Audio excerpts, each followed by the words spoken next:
Welcome to the Corcoran Show, where liberty lives, history speaks, and patriots rise. From South Carolina, Eric brings you conversations with those defending liberty every day. Because at our core, what was written in the Declaration of Independence still matters today. Life, liberty, and the pursuit of happiness. Welcome and enjoy the show. Welcome back to the Corcoran Show. I'm so excited to be joined by Scott Dawson. Scott, thank you for doing this. And every day above ground's good. Amen to that, brother. Well, I want to give a little introduction about you because I think you're a great man in history, and I appreciate just your love for it and what you've been doing to bring excitement back to learning our history. So, Scott Dawson and his wife Maggie founded the Croatoan Archaeological Society in 2009. Tourists and families fund the nonprofit CAS and its research. Their primary purpose is to explore the history of the Croatoan modern-day Hatteras Island, North Carolina, through archaeological methods while making it their utmost priority to protect the interests of the native people and property owners. It is also our mission to educate the public and community about Hatteras Island's hidden history found in the layers of time. Scott, I just think that's amazing what you've been doing. It's fun. I think it's the closest thing you can do to time travel. Right. Yeah. So what got you into all this? It just bothered me that the Croatoan had been erased from history. What is taught in school about the Croatoan people is absolutely nothing. They're reduced to a cryptic carving on a tree by the Lost Colony, which is a fairy tale that was invented in the 30s. And because of that, the Croatoan and the actual history got completely ignored and swept under the rug.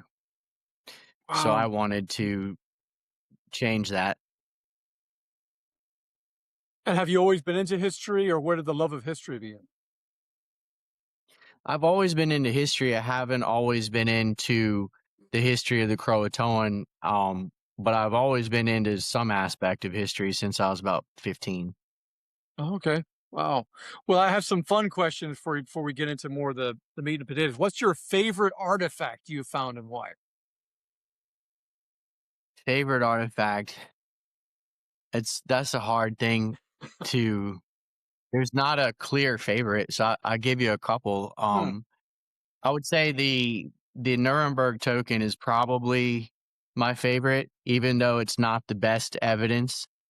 It's just hilarious because literally the day before we found it, the lead archaeologist, Mark Horton, and myself and this media personality from England named Nick Knowles went up to Roanoke Island and got a backstage tour from the Park Service of what they found. And we asked them, what is the greatest thing you've ever found? And they showed us these Nuremberg tokens. And they look like a coin, but they're not. They're part of this thing we don't use anymore called a casting counter. It was a table with lines on it. It was called a merchant's abacus sometimes. Anyway, it being obscure is a good thing because it's easier to narrow down when and where it came from. And they had 3 of them. And they were going on about how great these are, and it's the best evidence they've ever found. The next day, on Good Friday, Nick Knowles pulled one out of the sifter that was identical to theirs, except it was in a lot better shape. And I just laugh at it every time I walk by because they can't be dismissive about it because they already went all in on how great they are. Yeah. And so if I had to pick, it'd either be that or, I mean, the Tudor rose is pretty hard to beat. That's the ultimate symbol of the Queen's house, and the hammer scale, of course. That's probably the best evidence because the guns, the swords, all the other stuff that we find, you could make an argument, a weak one at least, that it was all just traded in. But the hammer scale is not. That's created there by blacksmithing. No one's ever traded a bag of worthless iron flakes. And we carbon dated it to the 1580s. And then you take that together with all the other stuff. It's pretty clear that there's Elizabethans living with the Croatoan, which is exactly what was reported by everybody that went to Hatteras Island for the next 2 centuries.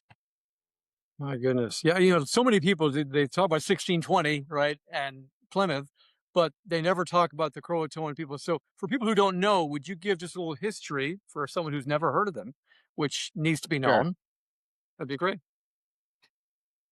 Sure. So before Plymouth Rock, which is 1620, before Jamestown, which is 1607, the very first time that the English set foot in what's now the United States was way back during the Spanish-Anglo War in 1584.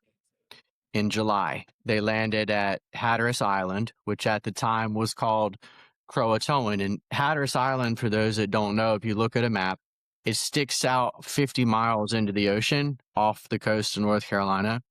It is absolutely perfect place to put a Navy base and rob Spanish shipping. And that's what the English are doing. There's no women, there's no kids. They're not trying to have a Jamestown type thing. They just want to stick it to Spain and Portugal and any other good Catholic. And the I-95 of the ocean is the Gulf Stream. So all of the ships, the Portuguese coming out of Brazil, the Spanish coming out of Cuba and Mexico and everywhere that speaks Spanish now, they follow the same route home. And England had captured charts and they knew this. So they came out to Croatoan, which is today Hatteras, and set up a Navy base to pirate these ships. And this goes on for years. And kind of in the middle, the 1585, about, a little over a year from the first time they landed, the English get into it with a tribe on the mainland called Seckelton, and they burn down a village and the adjoining fields of grain. And then it goes downhill from there. They end up murdering the chief under a flag of truce, shot him in the back twice and cut his head off. They kidnapped children. They did let him go. So I guess they had a line. But that group is doing that kind of with the blessing and encouragement of the Croatoan, who are helping them do all of these things. The Croatoan hated the Seckelton and vice versa. So it'd be like if you landed in Ukraine and tried to be friends with everyone. That'd be hard to do. Right. Now, the English are certainly guilty of overdoing it. I wouldn't argue against that. But it would have been very difficult to just stay neutral the whole time. That group gets rescued from Croatoan and by Francis Drake, who just kind of happened to sail by because he just burned St. Augustine to the ground. They're still sticking it to Spain, right? And they flag him down with smoke from Croatoan, and he rescues everybody and they go back. They also bring natives with them. Every time they go back and forth, they're bringing native men from Croatoan with them to learn English and use as interpreters. And one of them was a guy named Mantio who went to England twice. And he's going to be on the ship with the so-called lost colony. But before that, once these guys get rescued by Francis Drake and go home, the next ship that comes in is actually the resupply for them and doesn't know they hitchhiked home. They go to Roanoke Island, which is also enemy territory, but they don't know that. And they get murdered. One of them shot through the mouth with an arrow. One of them's head is bashed in. A native guy is killed. They burn the fort to the ground, etc. Anyway, it's a little bit sad because this group of 15 men didn't do anything, but they're paying for the sins of the other guys because it's not a Disney movie. The next group is the Lost Colony, and they come in with no intention of living on Roanoke Island at all. But they stop there only to pick up these soldiers who, of course, are dead, but they don't know that. When they get there, almost immediately, one of the colonists is killed. His name was George Howe, and he was shot 16 times with arrows, and they beat his brains out. So they turn around, go back to Croatoan, beg for help. The Croatoan travel to the mainland, sack a village, steal all their corn, give it to the English. Then the governor is double crossed by the guys in the ships who refuse to relocate them. So he tells the colony, write down where you're going, and when I come back, I'll know where you went. So they wrote Croatoan. Duh. But that whole story gets twisted into they vanished and no one's ever heard of the word Croatoan at all. It's a really complicated story if you've never heard it before, because there are several voyages. But the only thing you have to remember is the English had a relationship with the Croatoan tribe for years. They lived with them. They took them back and forth to England. That's who they went to for help when one of them was murdered. And conversely, they don't get along with anyone on the mainland at all. It's back and forth murder. That's the situation they're in when the governor leaves. So when he comes back and sees Croatoan as instructed to write down, he knew exactly what that meant. And what he wrote down about it is how happy he was to know they were safe at Croatoan, where Mantia was born, and the people of that island, their friends. They all agreed to come down there. When they finally do reconnect, there's blue-eyed Indians wearing English clothes, told them what happened. No one ever said this was a mystery until the 20th century, right? It got whitewashed into, they don't talk about the first three voyages at all. And they start the story in the middle, like Star Wars, and they only talk about Roanoke Island, and Croatoan is reduced to a word on a tree. And I've seen it on the History Channel and everything. They say, no one knows what this means, which is asinine, because you read the primary sources and they're mentioned throughout. It's on the maps. They give the latitude of the inlet. Like I said, there were Croatoan guys on the ship with them. So, that's just a lie to say no one knows what that means. And that lie was told in order to create this colossal mystery and sell tickets to a play. And then somehow it wiggled into school. So that's what we're trying to kill. And now we're finding physical evidence to back up what should have been obvious the whole time. Absolutely. Do you find a lot of people when they come into your place are like, I never knew this, and you get to open up many people's minds of all ages? Yeah, every day people come in, you're like, they did tell us that when we were in fourth grade. They said no one knows what that word means. And I didn't know they landed here. I didn't know there were other voyages. They don't know anything except that Virginia Dare was born on Roanoke Island, right? They named the county Dare. Every kid learns about it in school. There's a statue of her, right? As an adult somehow. Um, is she wearing deer skins and tattoos? No. She's like wearing a Roman toga or something. And they had a sign as you pulled into Roanoke Island that said, home of the first white child born in this savage land. And then they changed it to English child in the New World. But they were literally spray painting white kids brown to play the natives until 2021. And the whole focus was on the colony and Virginia Dare. And they don't mention the Croatoan, the Secotan, the Weepamayock, the Nusiak, the Chowan, none of the tribes that are involved, the Chesapeake.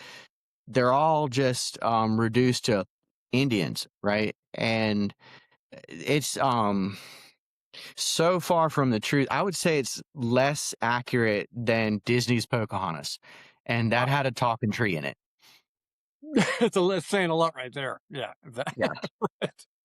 What's the biggest, obstacle or challenge you face doing this?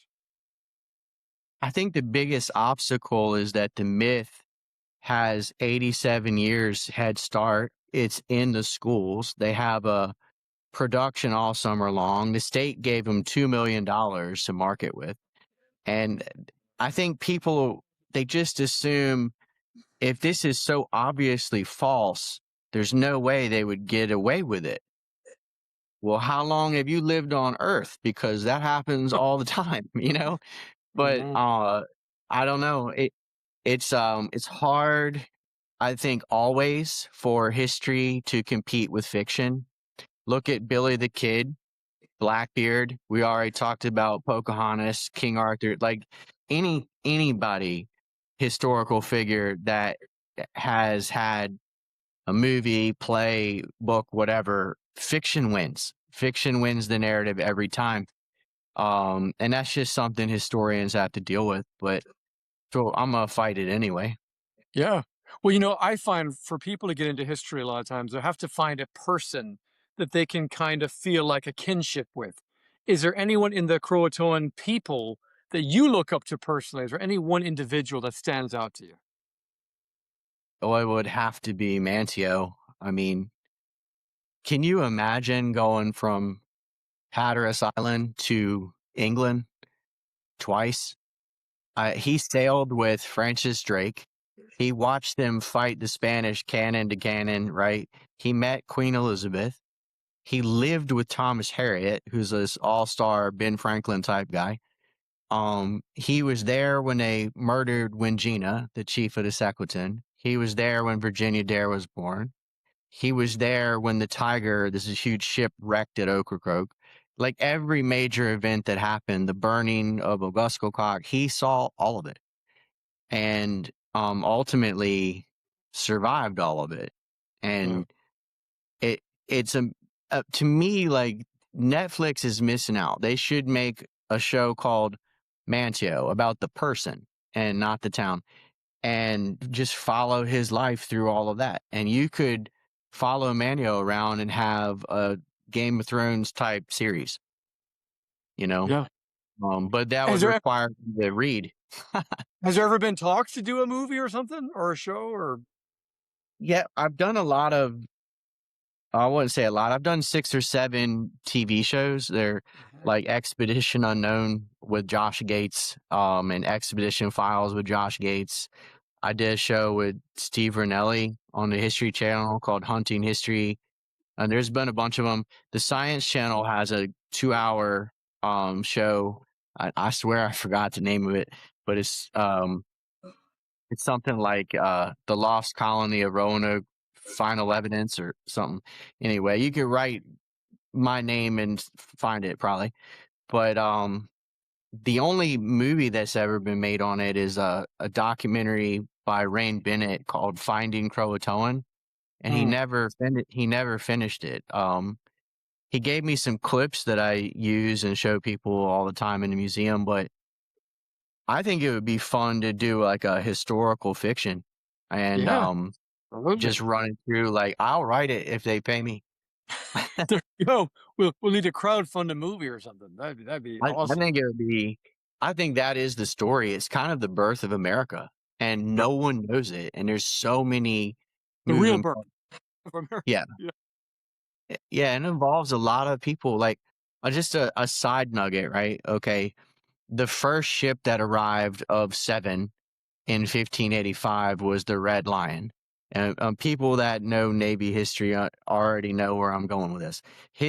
That captain was named George Raymond, and he's got his own saga. But he drops off 32 men at Croatoan with supplies and makes a beeline to Newfoundland, and he's robbing Spanish and Portuguese fishing fleets up there.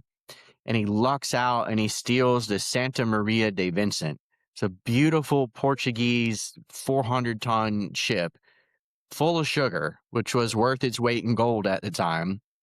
It was coming back from Brazil, and he stole it and was a hero from that. Later, he goes to the East Indies, the very first time the English ever went to the East Indies in 1591, and paves the way for what becomes the East India Trade Company, which Oh, everybody yeah. knows from all the pirate times.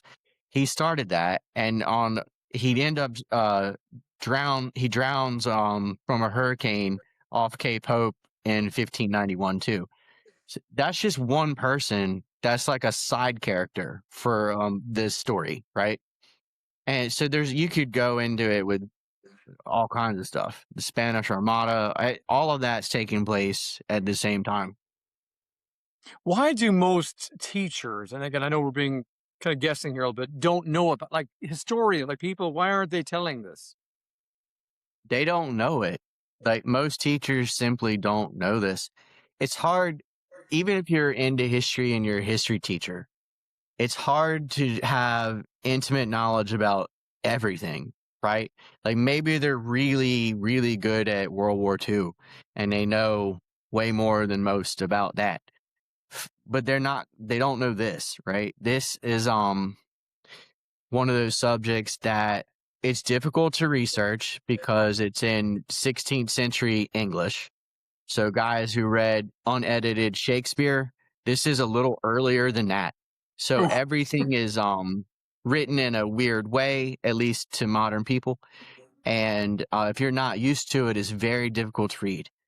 And I think maybe that's why. I don't know. But hardly anyone knows any of it.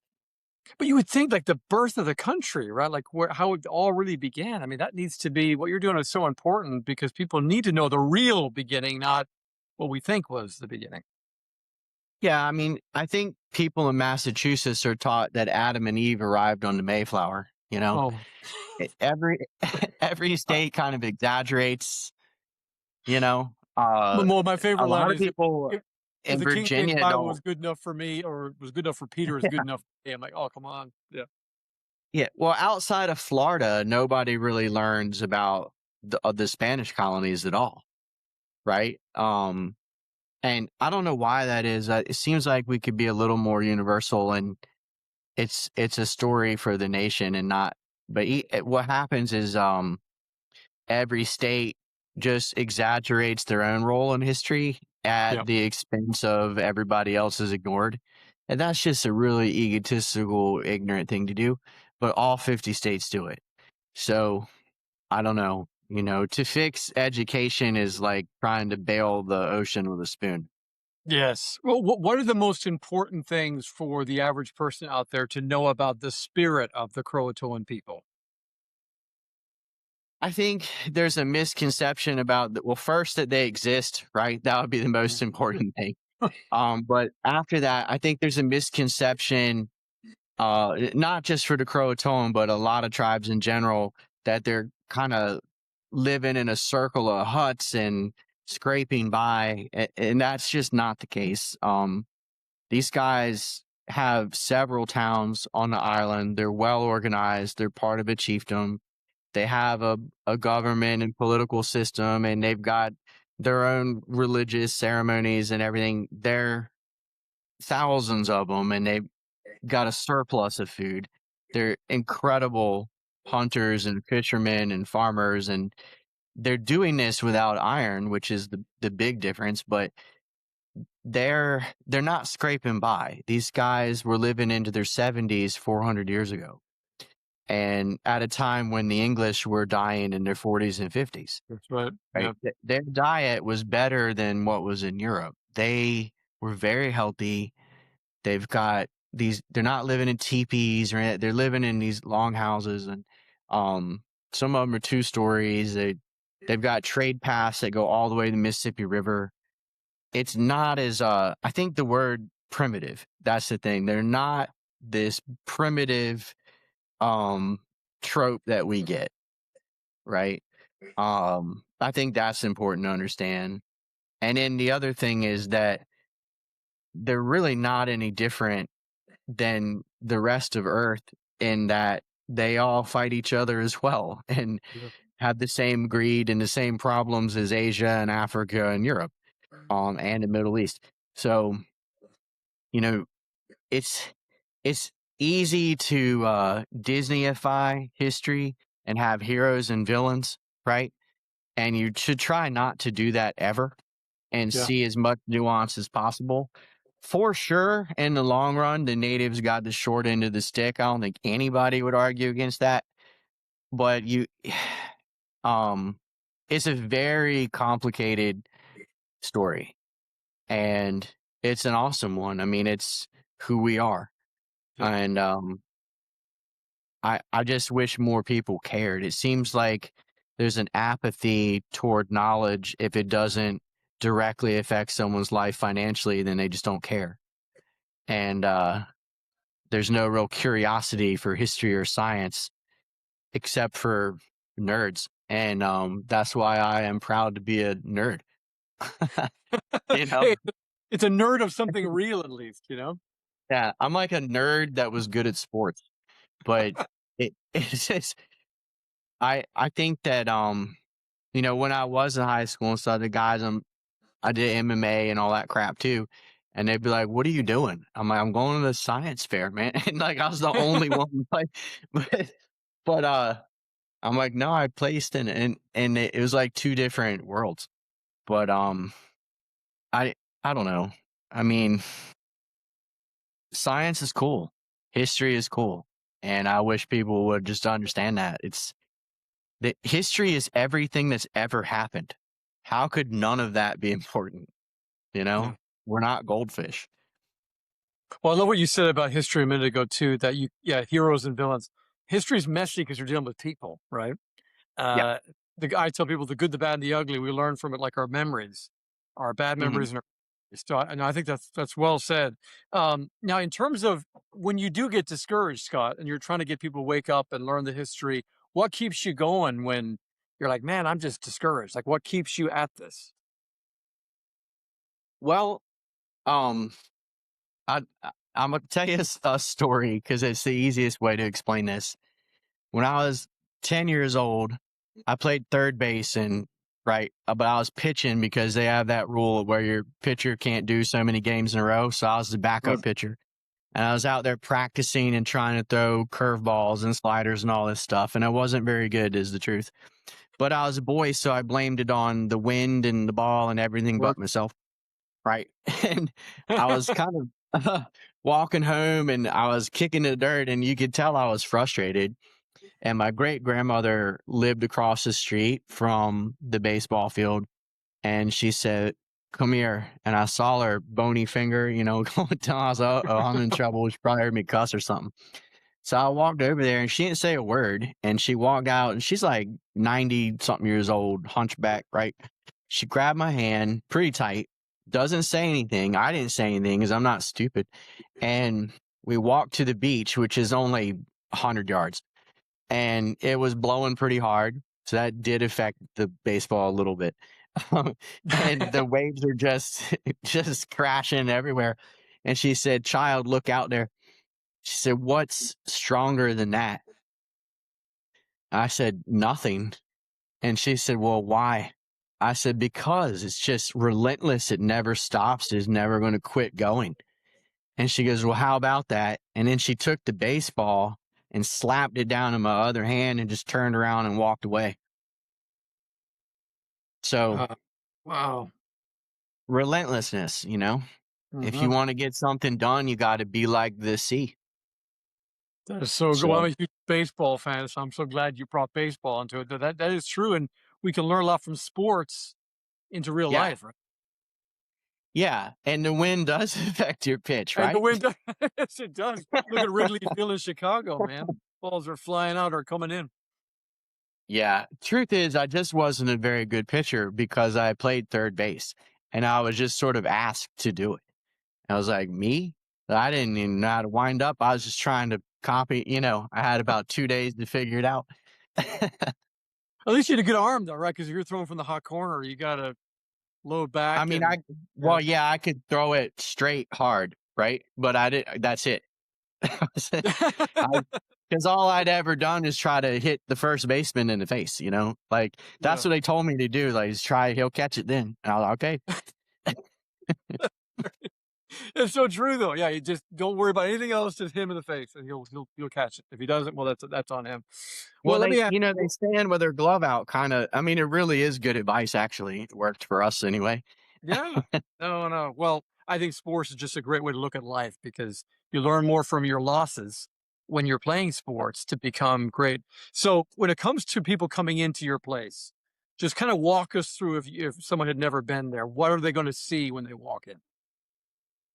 Well, there's a big gift shop is about half of it because that's how we support what we're doing. We're not funded by anyone.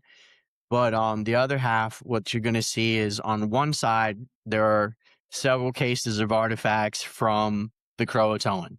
tobacco pipes, pottery. Some of it fits together, some of it doesn't. 3/4 of a bowl, half a bowl, whatever. Their copper earrings, their tools, their weapons, all of that. And then on the wall is just a little bit about the diet, the religion, the language. There's a big word list on there. People love that. And it's just talking about the Croatoan. And on another wall is a synopsis of these Elizabethan voyages, 1584, 85, 86, 87, and 90.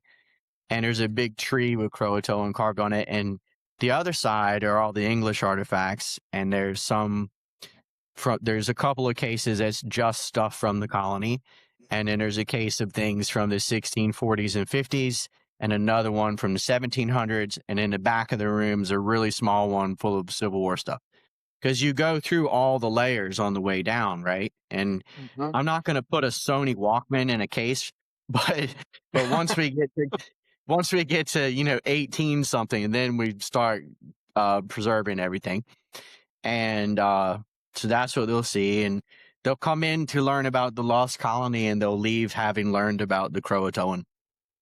That is awesome. Well, because controversy, in my opinion, brings history to life even more, because people choose a side and they want to really know the truth, and they kind of battle back and forth. What's the biggest conspiracy or controversy surrounding the lost colony? Because the colonists, some say they never were truly lost. So what's Scott Dawson take? I think it's really not an argument at all. You either know the real history or you don't. They don't have a leg to stand on, man. I mean, this is like debating who won the third day of Gettysburg. Like, there's no need to do archaeology to figure that out. All of this is written down. And the same document with Virginia Dare's birth in it gives the latitude of the northeast corner of Croatoan. There is no argument, and anyone who's arguing just hasn't read it, right? And those people are annoying, because that's like arguing about the plot of a movie you haven't seen, right? Like, so until you read the sources, you can't argue. And if you do read the sources, you're not gonna argue, because you'll go, yeah, says they went there. I mean, it's very, very straightforward. There's nothing ambiguous in it. Yeah. Do you find there's much of a battle still going on with that, or is it people are kind of just going, no, we're not going to fight this out anymore? There's always a battle, because we're watching Idiocracy in live time. You have shows on the History Channel about the Dare Stones, which are as fake as Joan Rivers' face, and just all this other nonsense that's kind of the equivalent of zombie mermaid aliens. And the American Horror Story represents the Croatoan as vampire wraths, and the Croatoan are used all the time as some kind of evil, spooky thing. And that's because the people doing that were taught when they were 9 that no one knows what it means. So they feel like there's a blank check to use it. And, so that is frustrating. I mean, with the vampire wrath thing is so over the top that it's funny, I think. Yeah. But the other stuff is super annoying. And I just would love to live to see the day when the truth doesn't take a backseat to a better story. Well, what evidence do skeptics actually bring up? They don't. No. There is no argument. Like, no one has ever tried to debate me on this ever. They know. Like, the people on Roanoke Island, for example, that work at Festival Park, and the people that they know they're lying. Like, they don't deny it. They're like, yeah, it's for tourists. I mean, there's no one like making a serious argument that they don't know what happened. Yeah, the Park Service too, like, they know they're lying. If you corner them and really quiz them about it, they will tell you the truth. But they're supposed to, like, go off a script, and Roanoke Island doesn't have a beach. And so they promote this nonsense because it brings in tourists. Tourists get lied to about Blackbeard and everything else. I mean, so it's then they ought to know that. Like, hey, that ghost tour, none of that was true, right? But it's entertainment and whatever. Yeah, that everyone knows the Lost Colony is a load of crap. Like, at least on the Outer Banks, everyone knows that. But what I found is people not from here don't know that because Mm. they were taught in school, whatever, but they're very open to it. Like, once you go through it, I have quotes on the wall directly from the sources, and people read that and they're just like, oh my God. Yeah. I mean, they get it. Um, it's not hard. What would it take to make that the official real narrative that there's the lost colony? Like, what would need to happen? They'd have to stop making money off the myth. So the only way, because that's all that matters is money, right? If people like boycotted the play or boycotted Roanoke Island and just quit shopping there and quit going there Well, because I they would were do it. disgusted, if they got disgusted enough with it and quit spending money, then they would change in a heartbeat. So So, don't go to Roanoke. yeah, that's an easy enough solution to the. Yeah. So you find when you tell people this, they go, "Oh, I'm never going there now," or I'm There's gonna a lot of people like, well, we were gonna go up there, but we're not now because that's ridiculous. like going to I'm like, fantasy. yeah. Um, I don't hate people from Roanoke Island, right? They have other stuff there, like the aquarium's cool. There's other reasons to go, but the Lost Colony part is insulting. You know, that they just keep on with that, and they know they're full of shit. Yeah. Well, on a lighter note, what would you say life was like for an average English person, on a daily basis, or compare that to the Croatoan An English person over here or in England, in um, actually that was here? I think it's probably pretty scary for them Yeah. because they don't know the language. They don't know, like, they don't know the plants and animals even. There's a lot of, they've never seen a raccoon before. Like, everything is new and scary. They don't know they're lost. So they're waiting around like that Metallica song, The Day That Never Comes. They were living that, waiting for ships that never came. They do have Mantio, at least, who they're familiar with. He was on the ship with them, and he speaks both languages. And they know that the Croatoan are friendly with them because that's established before the governor even left. They'd already reconnected with the tribe, and they threw him a feast and all that. So it makes sense that they end up going to Croatoan because everyone else wanted to kill them. But I do think it was a struggle because that's what the archaeology shows us. We're finding arrowheads made out of their wine glasses. We're finding drills and adze and axe heads that are made out of door hinges and the hoops of barrels. Like, they're taking any iron they had, it becomes a tool at some point. So that shows some desperation, but it also shows they live long enough to be desperate, I guess. You know what I mean? Mm-hmm. So I think they're probably all dead within 20 years. And I'm not saying that for any reason other than Jamestown is 20 years later and nobody went there from anywhere and was like, hi, we're at blank, right? So that says to me they're gone. Now their descendants are there, but they're basically native.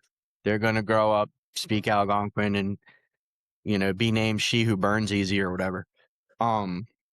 So that's why they find blue-eyed Indians wearing English clothes that said their ancestors were white people who could speak out of a book and came on Raleigh's ship. They don't meet any of the colonists themselves because no one comes back for 100 years. Right. But Jamestown, which is only 20 years later, no one from the colony ever went up there. And that would have been well known. Jamestown, that would have spread like wildfire. So that to me says the colonists were probably all dead within the first 20 years. Unreal. And there was a horrific winter about 5 years in because of a freak volcano that exploded in Chile, and it caused a global winter, and thousands died in Russia. Like, they didn't grow grapes in Italy that year. And the Spanish are the ones that record the eruption. They were down there. And it froze the Neuse River in North Carolina to the width of a mile. And that's further south than Croatoan.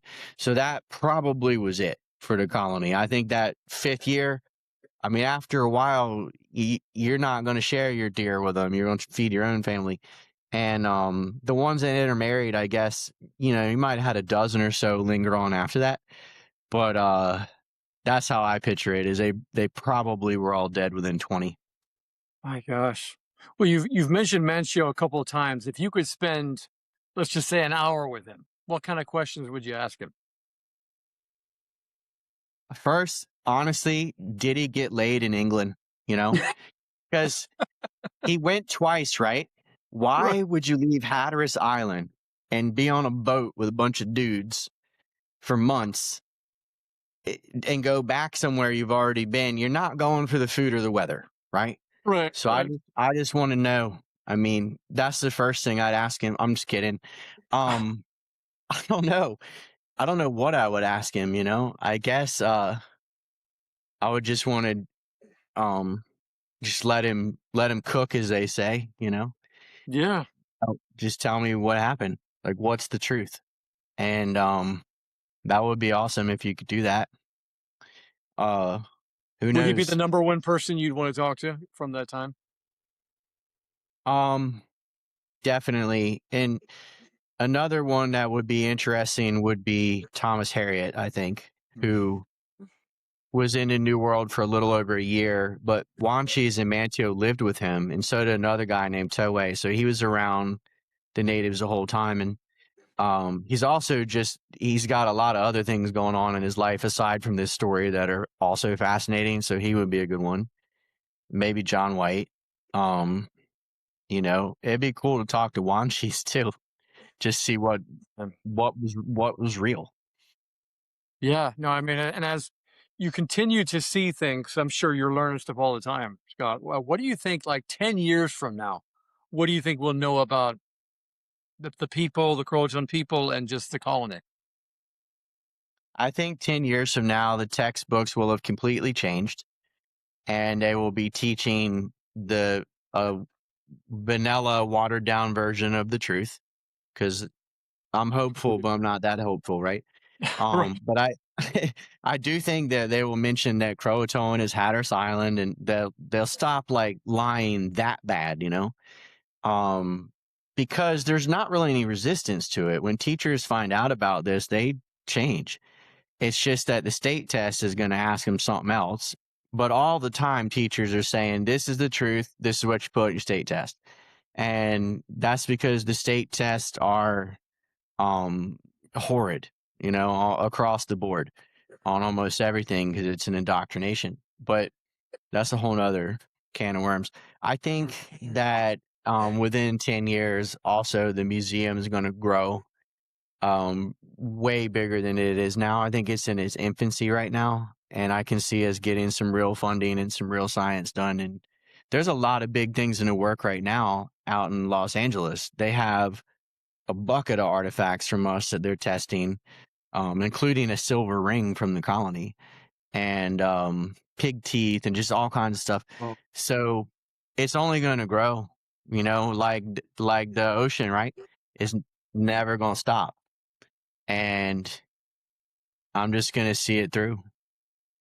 When y'all discovered the hammer scale, why was that so significant? The hammer scale, it looks like nothing, right? It's the least sexy thing in there. It's just flakes of iron in a jar, and there's several jars of it, and they're labeled by the trench and the level and all that stuff.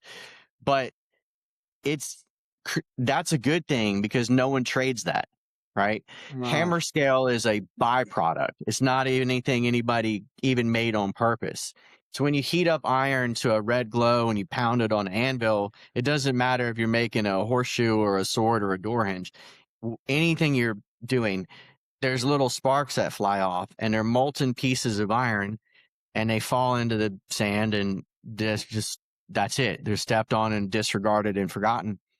But if you are blacksmithing in the exact same spot over and over again for years, which they don't move the anvil around much, you kind of have, when you're blacksmithing, where your anvil is and where your forge is, all your other tools are set up around that, and you don't really move it at all.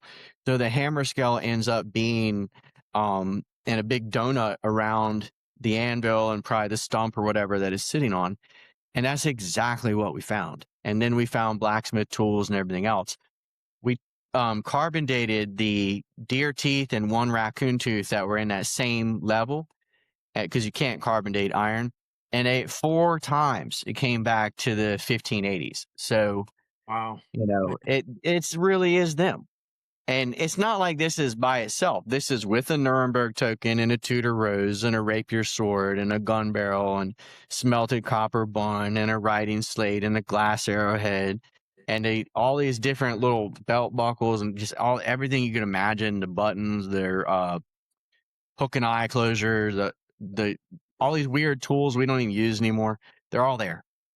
And this is in the village where they wrote down they went, carbon dated, and they I don't know what else is it going to take? A time machine? I mean, we found them. Get over it. Well, a big reason I'm doing, I love that. The big reason I'm doing this podcast, Corker Show, is I want to educate people too, help them to learn this stuff. So you're bringing all this knowledge. So could you explain for people just in common language, what is the carbon dating process? Walk us through for people who don't fully understand. I'll try to. Okay. Ironically, when I was I flew out with this stuff one time because you don't want to trust the mail with some of these things. And my gate at the airport was C12, C14. And I took a picture of it and sent it to the lab because that's like nerd humor. When you're carbon dating, you are comparing the levels of C12 and the levels of C14. Okay. In the animal, you can't do it unless there's carbon, right? So you can do it to charcoal, you can do it to a deer or really any mammal, us, but you can't do it to a musket ball or something like that. So you have to have carbon, which is really common, so we do. And you're looking at the level of C12 compared to C14 because it's going at a known rate that it's going to decay. And it's a little bit off if you use aquatic animals like fish and turtle and anything that spends most or even half its life in the water. And we don't use those. And you can, but the standard deviation is going to be a lot larger. So carbon dating just 20 years ago was basically worthless for what we're doing. It was more for dinosaurs and things that are millions of years old, because you could have been off by 100 years. And being off by 100 years, if you're talking 60 million years ago, is nothing. But being off by 100 years for 400 years, that's a lot. So we never bothered to do it. But the science has changed and it's more accurate now, and they can get it down to within 5 years. So now we do it. The other way we date artifacts is stratigraphically, like that old video game Dig and Dug, where the layers, they're different colors, right? Going down, and the earth really is like that. If you go far enough, you're going to get different layers, and it's just from different geology that's going on. And the maritime forest at Hatteras, that we're digging in, it's got all these live oaks with Spanish moss, all that. You're going to have sand because it's an island, but there's also black alluvial soil, and there's different layers. And you date the layer by the most recent thing in it, because right now you might have a coin in your pocket from 12 years ago, but it's 2026. And if you dig up a huge area, eventually you're going to find a coin or something from this year. And that's what you're going to go with, because nobody has future stuff in their pocket. Like if you find a flintlock, they weren't invented until this date, right? Or you a clear Pepsi bottle. Remember that? So that's 91.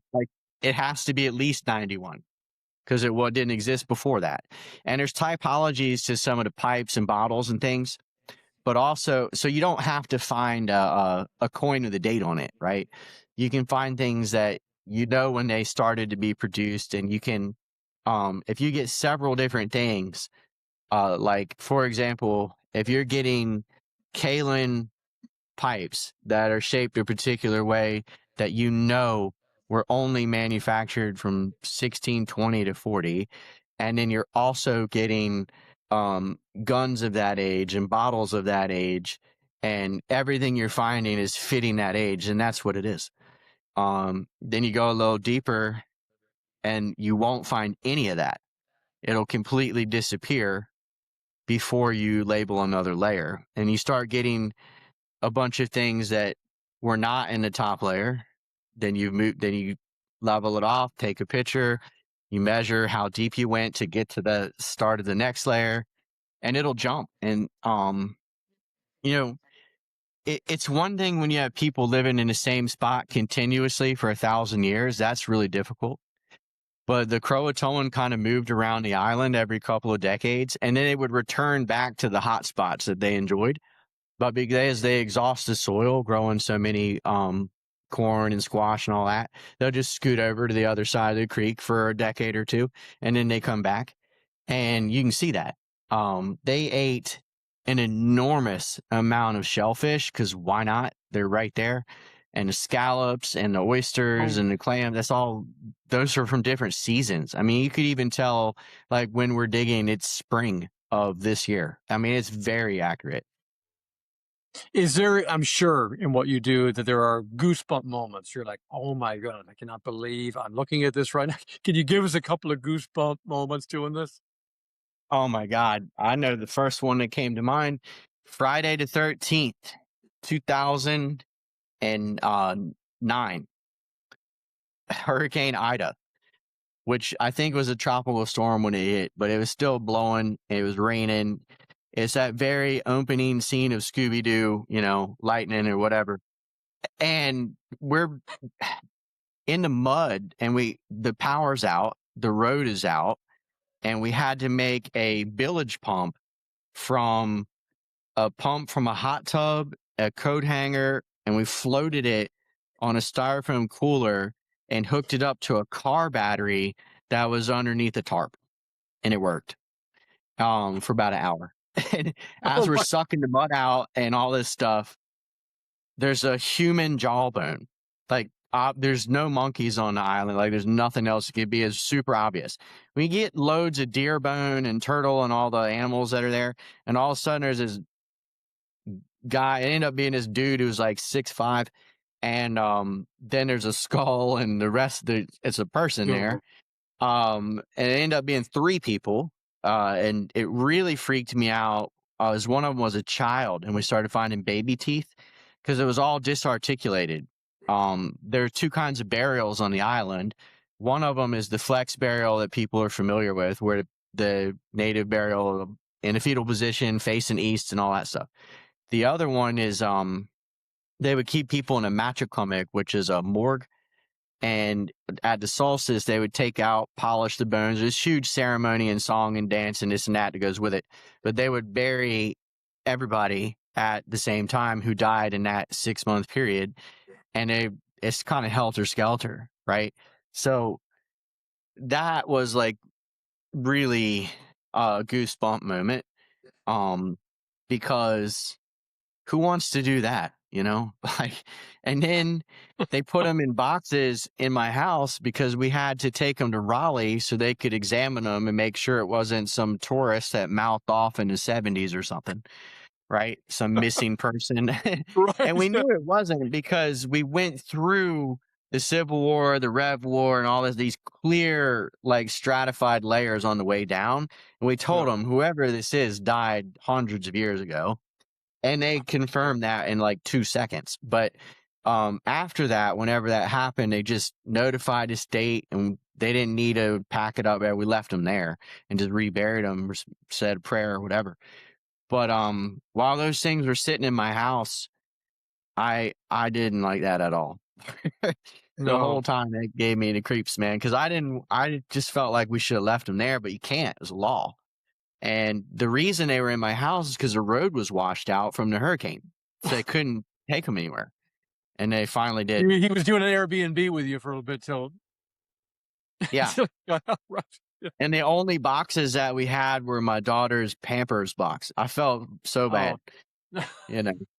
I'm probably related to them too, You'd ask for forgiveness before you put them back. Yeah, I did all the time, because I didn't want to be haunted. I don't believe in that until it's happening, and then I guess I do because it did bother me. Yeah. Um, I just That'd be felt like for one goosebump moment. That would be probably the number one. It'd be hard to top that's that. yeah, that's number one goosebump moment as far as like, oh, what is Mhm. that? Um, but uh, as How far about as like weaponry or like a instrument or something? weaponry, well, we find spearheads, we find musket balls, we find arrowheads, we find gun locks, pieces of swords, never a whole one, pieces of guns a lot of times, um, a hematite hatchet, a stone hatchet.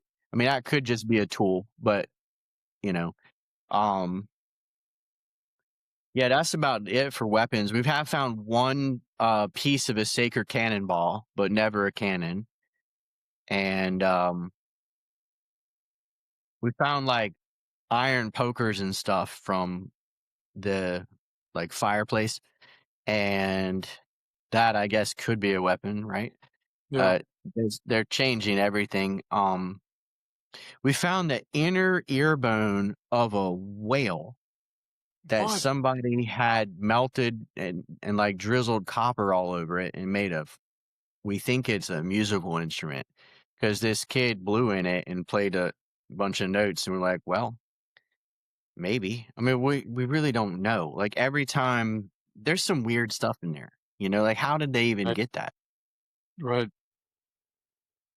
And then in terms of the pirates, so have you found stuff from pirates or anything like that? Any kind of Oh, of course. Yeah. We had yeah, loads of pirates, and we get them on the way down because they're a little bit more yeah. recent, most of them. We still have them. They're called realtors now, but um, they, we have like pistols and all. There's a mountain of gun flints that we get a lot of those, and there's pieces of 8 and all of the like the pulleys are gone, but the metal ring that's inside the pulley, it's got a name, starts with S, the shivs or whatever it's called.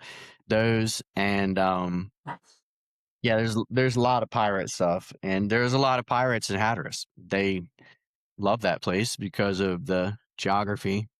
And one of the easiest things to do if you robbed a ship and you don't want to get caught with stolen goods, you just go to your nearest Native American tribe because they don't care.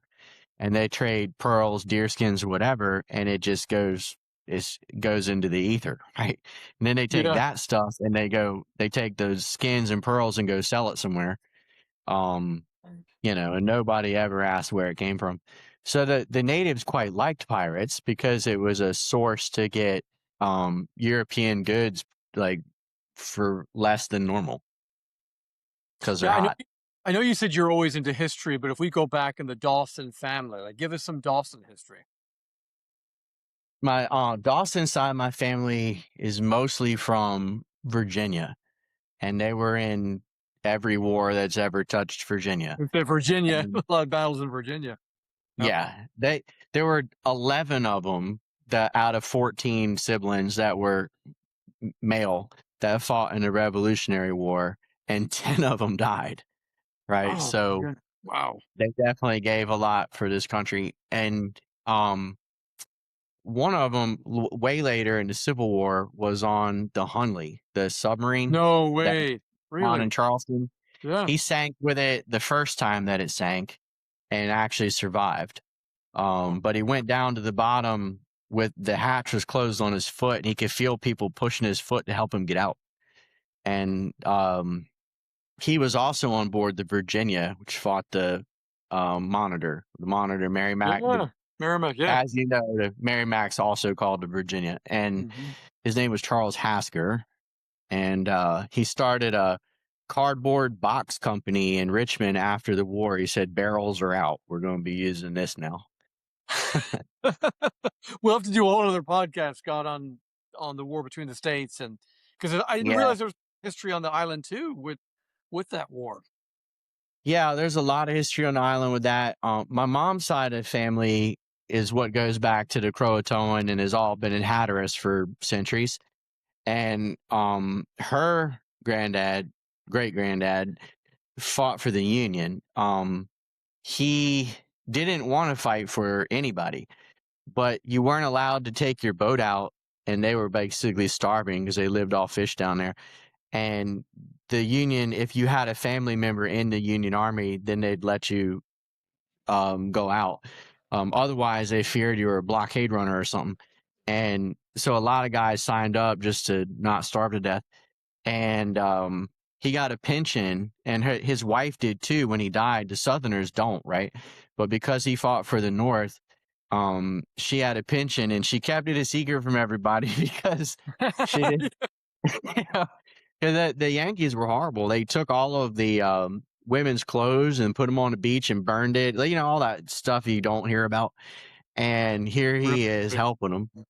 But he ended up being a sergeant in the first North Carolina Union Volunteers. Wow. And I think actually history fought is against my dad's families. Like the relatives from my mom's family fought my dad's family, which is funny because they're divorced now. So, oh man, that was a sign of the. Well, I mean that's the war between the states, right? Brother against brother, yeah. against family. You know. So for people who would want to ask this, what happened to the Croatoan people? The Croatoan were just breeded out. They continued to live there. It seemed from the archaeology, it seems like they're actually thriving throughout the 1600s. They're more numerous, like by far, than they Yeah. were before in the 1500s. And part of that is all of the iron and all the advantages they got from the colony. But also just their enemies around them were defeated as well. But they declined immensely in 1695. There was a smallpox epidemic that swept the whole of eastern North Carolina and a little bit of South Carolina, reduced Pamlico County by 95%, they said, which is straight across the sound. And that devastated the whole region. When John Lawson, in his famous book, A New Voyage to Carolina, he tours around that entire area in 1701, and he records the number of fighting men, which is about a fifth of the population. And these tribes like the Chowan, who once had 700 people in one village, now have 16 fighting men. So that's a population of about 80. And that was the same for the Croatoan, which were called Hatteras tribe at that time. And that's just 6 years after that horrible smallpox rolled through. So they get breeded out. They just become really tan white people. That's great.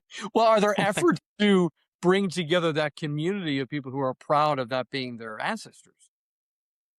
Yeah, I think people are like, I'm grateful I don't need sunscreen, so thanks for that. I don't really take any pride in my race at all. Like I think that is dangerous, but it's like I'm not proud to have brown eyes, but I'm not ashamed of it. It's like I'm proud of things I did. You know what I mean? But things that you're just born with is you didn't really do anything to get it. So, you know, like I'm also Irish allegedly. That's And why we're friends. There's our connection. yeah, but I don't know. Like I've been there once, you know what I mean? Like it's hard to connect. And the Croatoan, even though it's probably less of a percentage of my biology, I feel more of a connection to that because I grew up on Croatoan. You know what I mean? Like it's silly to be like, I'm German. I never been there, you know? So it's you know what I mean? Yeah, no, there's an I'm affinity. not ashamed of it. It's just Yeah. I'm kind of indifferent, I guess. Well, this is my final question for this particular podcast, because we'll have to talk a lot more about other periods as well. But what would you say would be you want the world to know your mission? Like in a few sentences, like what do you want the world to know about what you're doing? Croatoan is a real place and a real people with a real history. That's it. Wow. You know, the fate of the colony is not why we're digging. We're speaking English right now. There's plenty of English people. The Croatoan are gone, right? And there's a real danger of them being erased forever if somebody doesn't tell the truth. They're already teaching in school that no one knows this word means at all. I mean, they're in a real danger from being extinct and erased from history. England is not, right? I mean, I don't hate Virginia Dare or anything, but that I don't care about them at all, like in the same way that I do the tribe, because they're not in danger of being erased. The tribe is. So they're real people, a real place with a real history, and not just some mystery word on a tree. Absolutely. That's the main thing. Well, Scott, I just want to say on my end here, I'm so appreciative. It was so fun to get to meet you at the Outer Banks. Thanks to Lauren. And Laura, thank you for doing a great job at producing this. People like you, in my opinion, make history fun again. You're making it to where you can learn hands-on. Like when I was in your place, I was like, man, I could be here all day. I feel like everything in there was for, it's almost like edutainment, right? They say like where you're educating, but it's entertaining. So thank you for what you're doing. And anyone who's watching this, you need to support. Oh yeah, how could people support you, Scott? I mean, obviously donating, that kind of. So lostcolonymuseum.com. It's pretty easy. There's a video on there called The Lost Colony is a Lie. Even if you don't watch the whole thing, just click on it and hit like and share just to get the algorithm going. And then if you want to donate, it's Hatteras.com, Hatteras.com. And there's a donation button there for the archaeology. And that is how we're funded. We're not funded by the state or anything. So we would appreciate it so we can keep digging and stick it to the man. Absolutely. Well, I love that. And everyone knows who watches this, I'm a man of history. We have to learn from it. The good, the bad, and the ugly made us who we are. And if we don't learn from it, we're also doomed to repeat the mistakes of the past. But Scott, it's been a great honor for part one, because I got to bring you back on again to talk about the war between the states and other periods. But thank you so much for doing this. Yeah, thank you for letting me just talk to. That was great. Hopefully people like it, and we'll come back on. Awesome. Well, thank you so much. Appreciate everyone. Thank you, Lauren. Thanks, guys.